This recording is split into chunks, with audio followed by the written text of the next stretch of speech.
Hey everyone, it's Siobhan here. Today's video is going to be a review and a demo of this cool thing. It's called the Conair Curl Secret. A few months ago I heard about this amazing curling iron by Babyliss. It was only being sold in the UK at the time, and I searched the internet trying to find websites that would ship internationally, and none seemed to do so.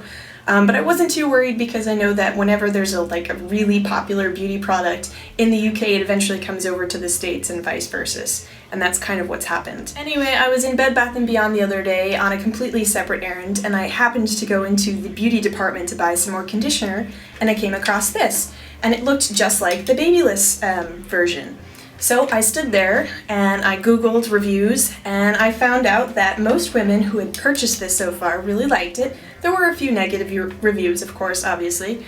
And the cool thing is that I found out that Conair owns Babyliss. So I thought to myself, could it be that they're probably the same product, just different names on the handles or whatever? So I took a risk and I bought this one instead of the Babyliss, the original Babyliss one. And so far, I really like it, and so I'm going to show you how it works. This is the front of the machine, and this is the back of it. You can see here that this is the barrel that curls the hair, and it's really cool because it comes with this little cleaning device that you just kind of slip in and you just clean it. So if you have any hair product in your hair and it gets stuck on the iron, you can just clean it afterwards. There are two buttons. The first one here, it's off, low, and high. And then you've got 8, 10, and 12. That's the amount of time that you keep the iron on your hair. So I've noticed that when I'm curling my hair, I have to do 12 on the underside, 10 in the center, and then here at the front of my face with this more fine and delicate hair, I use 8. But yeah, you'll probably have to adjust the settings according to your own hair. So I'm turning it on, and then I'm going to divide my hair into sections so I can show you how it works. According to the instructions, you shouldn't use this until the red light is solid and it stops blinking. To begin, you should read the instructions before you actually use this. I neglected to do that, and I freaked myself out a couple of times because I didn't fully understand how it worked. Now, it can look scary, as in, will my hair get stuck inside this thing?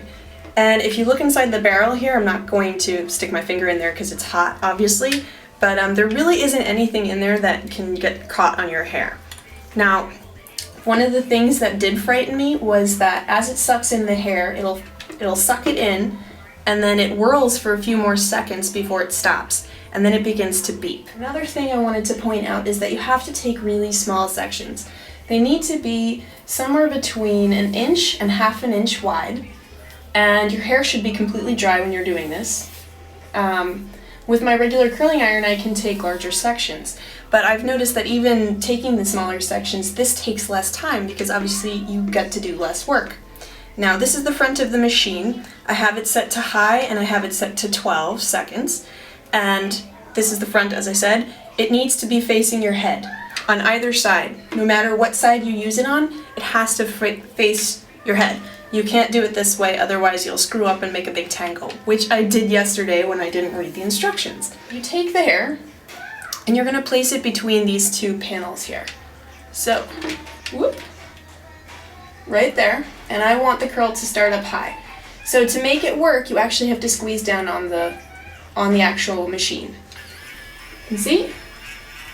My hair's sucked up, it whirled for a few more seconds, and now it's beeping, these single beeps. When you hear the consecutive beeps, that's when the curl's done.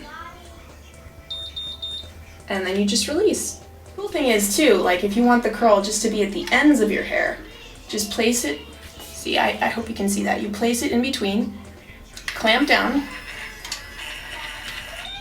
See how it whirls a little bit even after the hair's been sucked up? That freaked me out for a minute.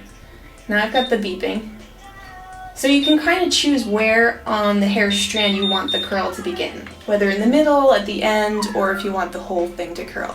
And you can see the hair inside here too. Let me try it one more time so that you can possibly see the hair.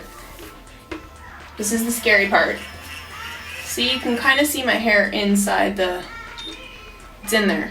I don't know if you can, but I can see my hair in there. There you go. So what if you want a 5-second curl instead of an 8 to 12? Well, it's really easy because you kind of have the control over how long your hair is exposed to the heat.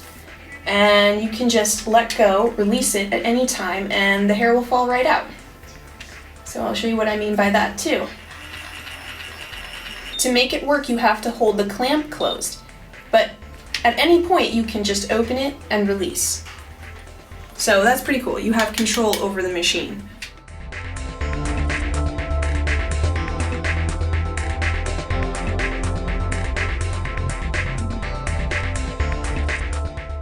So as you can see, it gives you a pretty good curl. I got this in about 10 minutes, and usually it takes me somewhere between 20 minutes and half an hour with a regular curling iron.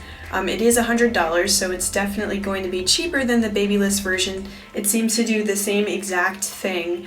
I like it very much, and I hope you guys liked this video, and I hope you found it helpful. This is definitely something that I would recommend to a friend. Okay, I'll see you all in my next video. Bye!